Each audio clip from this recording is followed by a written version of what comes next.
Hello. Is this thing on? Hey there. It's been a while. You might be wondering if I'm okay. Absolutely not! But you know what is okay? Pizza Tower. Pizza Tower is a funny little game about revolting against the tyranny of capitalism, which is cool for me because I hate my job. You play the role of, quote, a surprisingly agile and powerful fat balding Italian named Pepperoni Spaghetti. That's his real name, by the way. No amount of John Pizza jokes could even compare to the reality of fucking Pepperoni Spaghetti, the Italian pizza chef. You own Peppino's Pizzeria, a small locally owned business in the United States of America that is being choked out of business by the nearby Little Caesars. Your task is to infiltrate the Little Caesars headquarters and kill the bastard yourself. Again.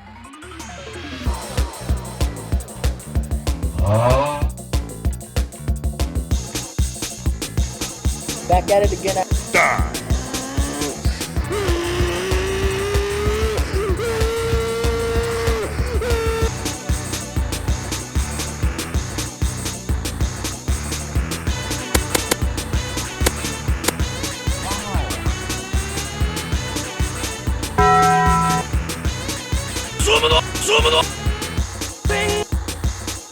Sit back up, nigga. Ow. Pizza Tower is good. Pizza Tower is fun, and that's all you pretty much need to know. But if you're curious enough, if you're brave enough, if you're Italian enough, I will explain to you the game. Pizza Tower is a fast-paced score attack platformer starring Pepsi Stromboli, who can perform a large variety of 5 moves: run, jump, attack, duck, and the 5th one. Chain these moves together to unlock the other super secret options, such as dive, roll, super jump, pile driver, and probably a few more. Popsicle is a grappler, and as such all of his attacks involve grabbing enemies and throwing them, sometimes into other enemies. Alternatively, you can just run really fast and destroy everything in your path. You can run through cheese, run through walls, run through solid steel. The only thing you can't run through is rats, because they're really fat, I guess. Germa, you're a rat. In order to deal with Germa, you have to use power-ups, and boy, there's a few of them. Wield Excalibur, become a bowling ball, play golf, gun.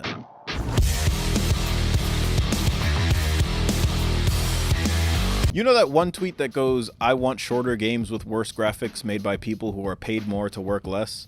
This is that game. It's heavily inspired by Wario Land games, and though I haven't played them, I've watched videos, and I can see the resemblance.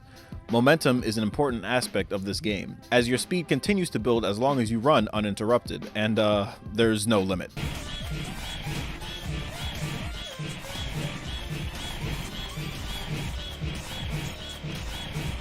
The controls are tight and responsive. Gameplay can feel a little bit awkward at first, but once you get the feel of it, it becomes incredibly smooth and fluid. There's so much expression and ability to move freely, it really makes you feel like an Italian. Cheap pizza on my tower till I Peppino Spaghetti. The game is score attack rather than time attack, which means there is no time limit to the levels, so the only incentive for going fast is to make it easier to keep your combo up. Higher combos lead to higher scores, but since there's no pressure on time, you really do have the ability to explore the level and find all the collectibles and secrets. Each level has 3 secret zones, 5 topping friends, and a janitor's closet to find. Each topping friend is typically barely hidden, and you will typically encounter them going along the normal route of the level. You'll need to collect most of these guys, as they're the things that allow you to progress further in the game. At the end of the level, you encounter John Pillar. Again, that's his real name. After breaking the pillar, Pizza Time activates. Back at it again. Little Caesars. You are presented with a time limit of 2 to 3 minutes to return from John to the beginning of the level. And if you don't make it in time, the pizza man wakes up and fucking kills you. Pizza time. Now, the sudden presence of a time limit might seem intimidating, but the game gives you plenty of time to reach the entrance. Once John is defeated, old paths are closed off and new paths are created, as these pillar blocks are toggled. The new paths streamline the escape route, making it much easier to retrace your steps. In addition, the time limit is set to allow you to escape twice. See, the game evaluates your performance based on your score at the end, and the only way to get the highest rank is to grab every collectible and find every secret.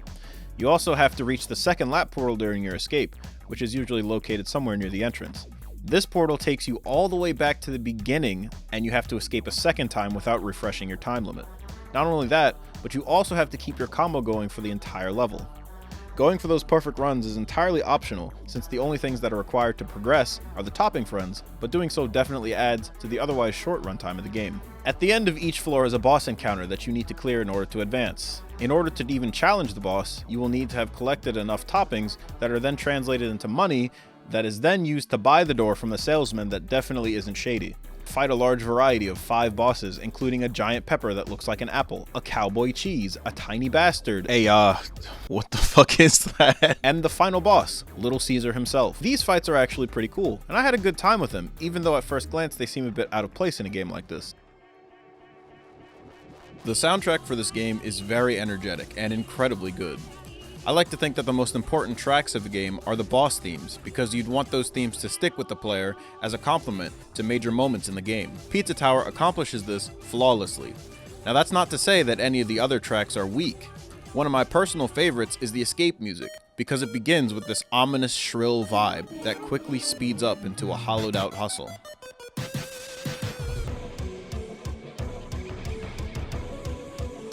And then the guitars come in, and if you're not feeling the all-out sprint by now, it only gets faster from here.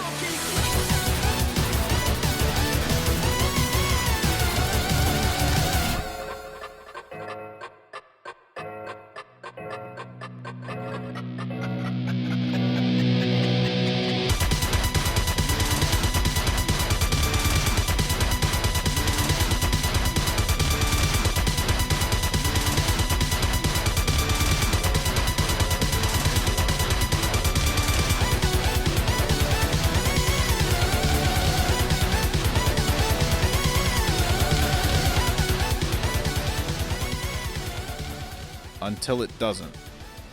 At the end of the track, the timer is running out, and the reality of impending doom is setting in. At this point, if the door is not already in view, it might be too late.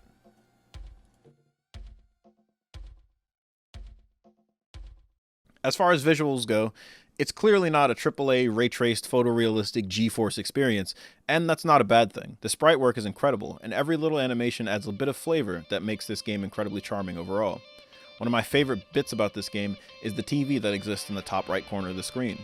It displays a different animation depending on the state that Popsicle's in. It's a mostly inconsequential thing that doesn't really do anything, but it's cute, and I love it. And it's just one of those things that adds to the overall charm. I'll be honest, the Steam store page doesn't really do this game any favors at first glance, and I fear that most people would write this game off as a shitpost, judging from the thumbnail alone.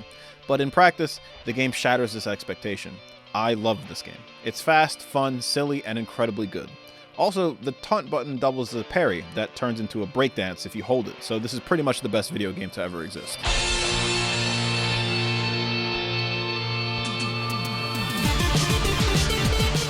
Hey, thanks for watching. If you liked the video, be sure to subscribe. I don't upload very often, but I try to make sure all my videos are as quality as they can possibly be. If you want to see more reviews, I have a couple already, and I'm planning to make more in the future.